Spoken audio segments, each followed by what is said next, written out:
오늘 함께 나눌 말씀의 제목은 빌닷에 대한 욥의 첫 번째 반론, 첫 번째 시간입니다.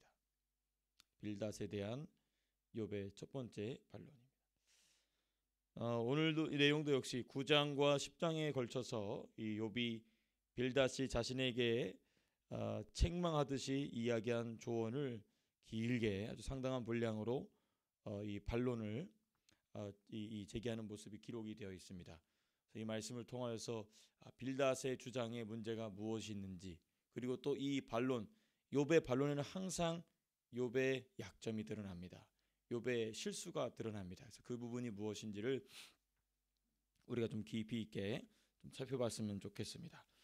본문을 우리가 몇 부분으로 좀 나눠서 살펴보고자 합니다.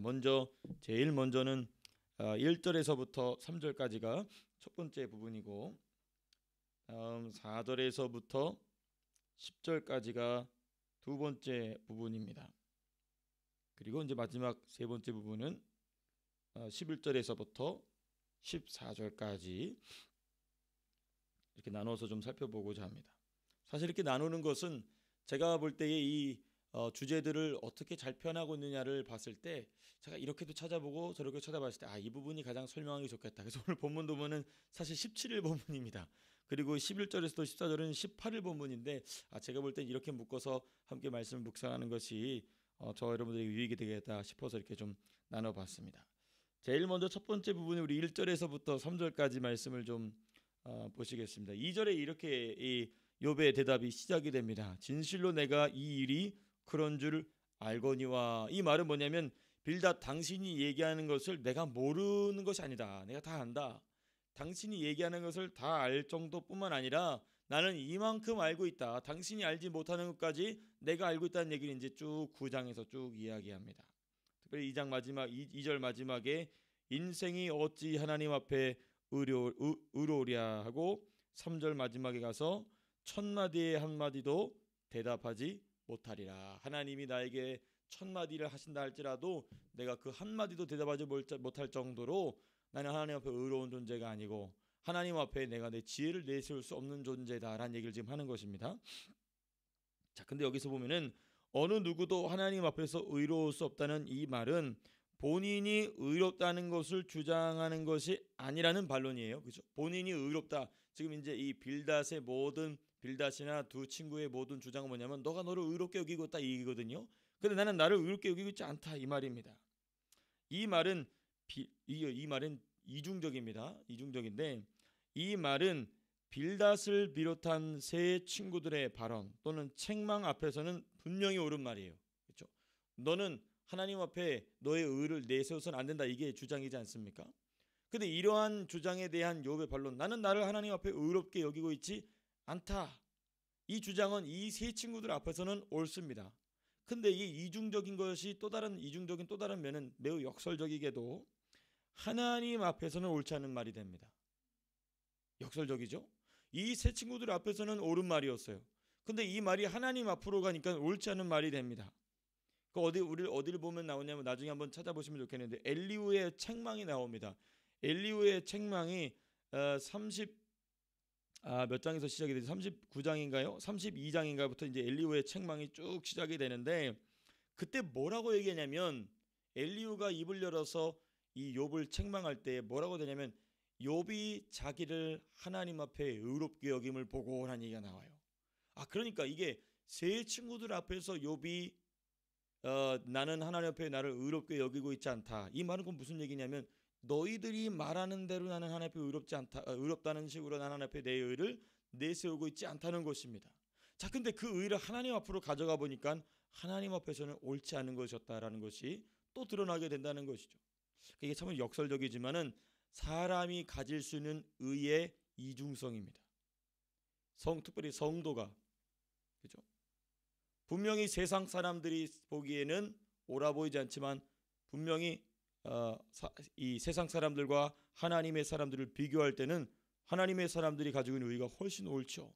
그러나 모든 사람들은 하나님 앞에서 의로울 수 없다. 이 개념이 아주 이 신대하게 또 아주 지혜롭게 이 욥기서에서 잘 드러나고 있는 것입니다.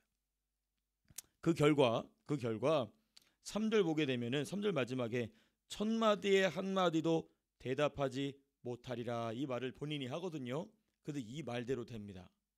그 결과 욥은 이 3절 마지막의 말과 같이 이 욥기 맨 마지막 부분이 뭐죠? 하나님이 계속 욥에게 질문하십니다. 너는 내가 이렇게 할 때 그 자리에 있었느냐? 너는 내가 이렇게 할 때 그 자리에 있었느냐? 한마디도 대답하지 못합니다. 그 말대로, 자기 말대로 돼요. 하나님께서는 욥이 말한 대로 그 하나님과의 변론하는 현장에 욥을 세우시고 욥으로 하여금 자기의 의가 하나님 앞에 옳지 않음을 스스로 인정하게 하시게 되는 것이죠. 이게 이제 1절에서부터 3절까지 담겨 있는 욥기 전체에서 우리가 조망할 수 있는 그런 의미였습니다. 자, 이제 보다 본격적으로 이제 욥이 변론하는 내용이 이제 4절에서부터 10절까지 쭉 이어지게 되는데요. 이 4절에서부터 10절까지는 어떤 내용들이 담겨 있냐면 피조 세계에 대한 이야기는 특별히 천체들의 운행, 우주에 있는 천체들, 태양이나 별이나 또 지구나 이런 것들을 통하여서 하나님의 전지전능하심에 대해서 이야기합니다. 4절 이렇게 시작이 되죠. 그는 마음이 어떻게 하시고 지혜로우시고 힘이 강하시니. 이거 뭐냐? 하나님의 전지하심과 하나님의 전능하심을 이야기하는 것이 하나님의 지혜와 하나님의 강한 힘. 근데 이 빌닷은 한 개인을 특정하여서, 그래서 욥이라는 한 개인을 특정하여서 하나님이 어떤 분이신지를 이야기합니다. 하나님이 이런 분이신데 넌 죄인이다. 하나님은 이런 분이시고, 근데 하나님이 이런 분이신 것을 설명하기 위해서 욥이라는 개인을 사용했어요. 빌닷은.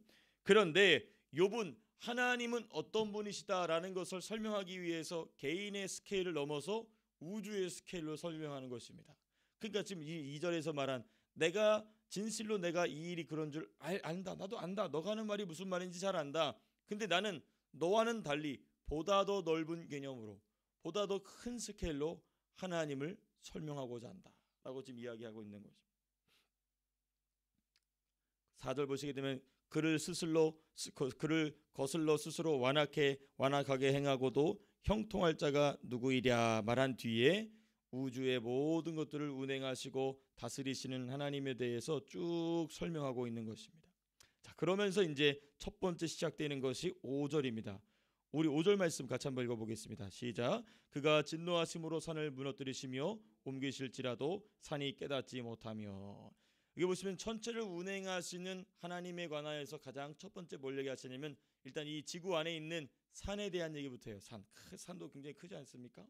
그가 진노하심으로 산을 무너뜨리시며 옮기실지라도 산이 깨닫지 못한다. 욥은 하나님이 진노하시면 산을 무너뜨리시고 옮기시기도 하신다라고 말해요. 근데 여기서 이 5절의 핵심은 뭐냐면 산이 깨닫지 못한다라는 표현이에요. 산이 깨닫지 못한다라는 표현에 있습니다. 하나님이 정말 진실로 진노하게 되시면, 진짜로 진노하게 되시면 거대한 산일지라도 그 산 본인이, 그 산이 하나님이 자신을 무너뜨리고 있거나 자신을 옮기시고 있음을 깨닫지 못한다는 것입니다. 이 개념이 뭐냐면 유기의 개념입니다. 유기. 하나님이 버려두신 사람들에 대해서는 하나님이 자신들을 향하여 진노하고 계심을 몰라요. 모른다는 것입니다. 그러니까 거대한 산이 정말 하나님의 진노를 정통으로 맡고 있다. 진노를 당하고 있다. 그러면 본인이 옮겨지고 있는지 무너지고 있는지도 깨닫지 못한다는 것입니다. 마치 하나님께 완전히 버림받은 자들은. 그래서 욥은 이 유기에 대하여 말하면서 참 놀랍지 않습니까? 로마서에 나오는 그 신학적 개념이 구약에서도 여전히 나온다는 점이 참으로 신비한데, 이 말은 만일 빌닷의 주장과 같이 욥이 하나님을 잊은 자가 되고, 어제 본문의 핵심이지 않았습니까? 하나님을 잊은 자가 되고 또 하나님께 뿌리채 뽑힌 자가 되었다면 욥은 하나님이 자신에게 고난을 주시는 것조차 알 수 있다 없다? 알 수 없다는 얘기예요. 그 얘기를 지금 하고 있는 겁니다. 물론 욥도 고난을 통하여 배워야 할 것이 있었으나 빌닷이 주장한 내용은 근거가 없는 내용임을 명쾌하게 이야기하는 것입니다. 나는 지금 하나님이 나에게 이 고난을 줬다는 걸 알고 있다. 그런데 내가 정말 너의 말대로 범죄함 때문에 하나님의 진노를 받고 있다면 이 일이 하나님으로부터 온다는 사실 자체도 나는 깨달을 수 없다. 그런데 나는 이걸 알고 있지 않느냐? 그러므로 이 비유 하나로서 이 빌닷의 모든 주장을 완벽하게 무너뜨립니다. 그러니까 이 욥의 지혜가 얼마나 대단한지, 그 입술에서 나오는 그 이 반론을 통해서 발견하게 되는 그 욥의 지혜가 얼마나 대단한지를 우리가 이 한 구절을 통해서, 이 아름다운 비유, 문학적인 비유를 통해서 발견하게 되는 것이죠. 자, 그리고 이제 6절에서부터 10절까지는 이제 우주로 나갑니다. 천체들의 운행을 주관하시는 하나님에 관한 이야기가 나옵니다. 6절은 지구의 표면에서 일어나는 그 지진, 또는 우리가 지각 운동이라고 하죠. 이 지진 등에 대한 이야기가 나오는데, 이 지진에 대한 개념이 아주, 우리가 그냥 이 말씀, 우리는 뭐 지진이라는 게 일반적인 지구의 이 표면 지각 운동이라고 생각하지만은, 당시의 고대 근동의 세계관은요, 지구가 어떻게 생겼다고 생각했냐면 굉장히 평평하게 생겼다고 생각했어요. 지구는 그래서 평평하게 생겨서 그 끝에 가면 낭떠러지가 있다고 생각했습니다. 구라는 개념이 없었어요. 그런 개념 자체가 없었습니다. 그래서 지구 그 지각이 움직인다는 개념 자체가 존재하지 않습니다. 지진이 일어나는 건 알고 있었지만 이 땅이 움직인다는 개념 자체는 고대 근동 사회에서는 전혀 존재하지 않는 개념인 것입니다. 근데 그 말을 지금 본인이 하죠.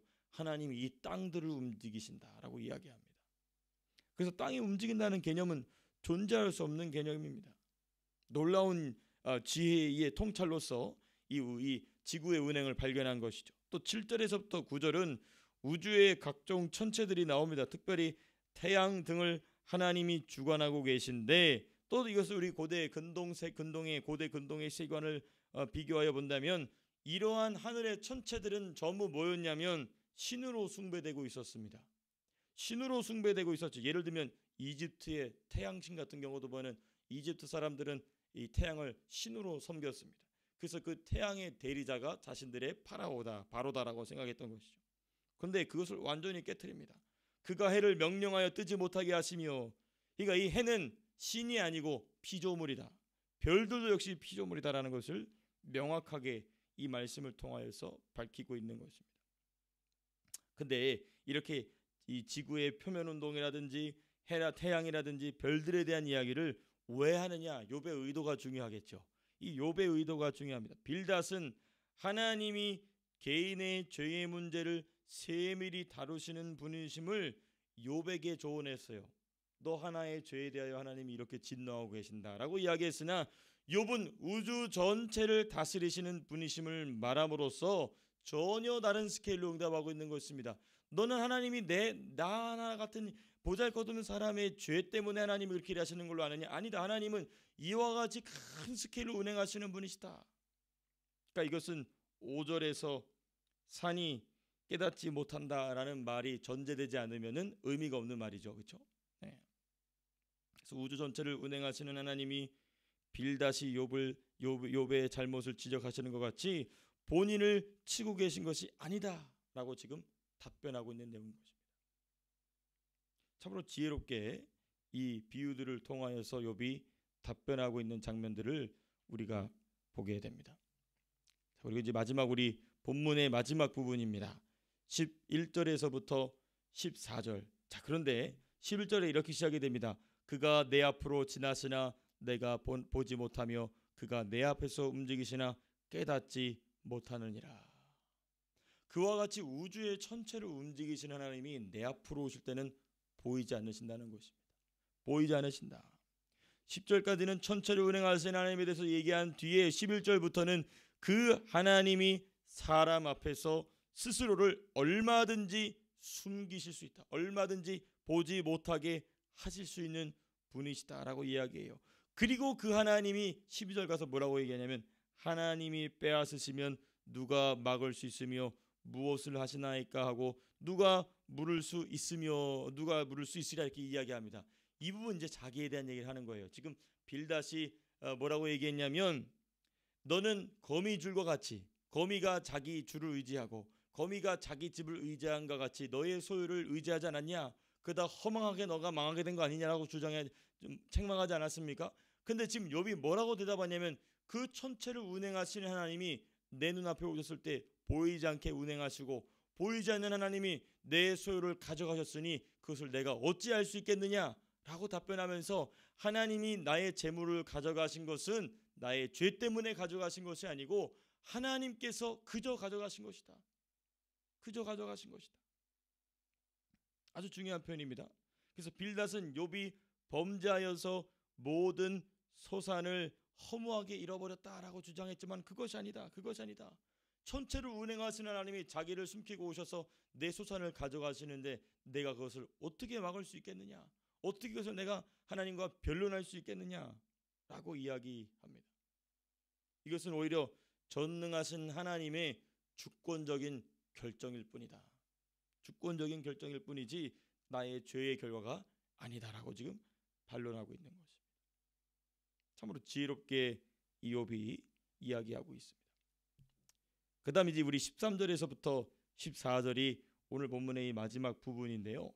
재밌는 부분이 이 라합이란 단어가 등장한다는 것입니다. 13절 보시면 하나님이 진노를 돌이키지 아니하시나니 라합을 돕는 자들이 그 밑에 굴복하겠거늘. 우리가 이제 여기서 보니 라합이라는 이름이 등장하기 때문에 이 라합은 이 여호수아서에 등장하지 않습니까? 그래서 이것은 이 욥의 욥기는 여호수아 시대가 아니냐? 아니 그게 아니고요. 이 라합이란 단어는 동음이의어입니다. 이건 그 여러분들 성경 보시면 리워야단이라는 어떤 그 거대한 짐승, 바다 짐승 나오지 않습니까? 라합도 그렇습니다. 똑같습니다. 고대 근동사회에서 라합이라는 이 상상 속의 바닷속 고대 괴물이 이 라합이라는 이름이 있었습니다. 그겁니다. 그러니까 이 여호수아서에 등장하는 라합이 아니고 이 바다 괴물을 라합이라 불렀었던 것이죠. 근데 여기 보면 이 하나님이 진노를 돌이키시지 아니하시면 라합을 돕는 자들이 그 밑에 굴복하겠다라고 이야기해요. 라합은 리워야단 같은 이 바다 괴물의 이름인데 영적으로는 하나님을 대적하는 무리의 우두머리를 의미합니다. 사단입니다. 마귀예요. 하나님의 전능하심 앞에 라합의 졸개들도 굴복한다는 말을 본인은 빌닷의 지적과 같이 하나님을 대적하는 일을 행하고 있지 않다는 얘기를 좀 하고 있는 겁니다. 지금 빌닷의 주장은 무엇이죠? 그러므로 너가 너의 의를 주장함으로 너가 너의 죄를 인정하고 있지 않다고 하나님을 대적하고 있다는 얘기거든요.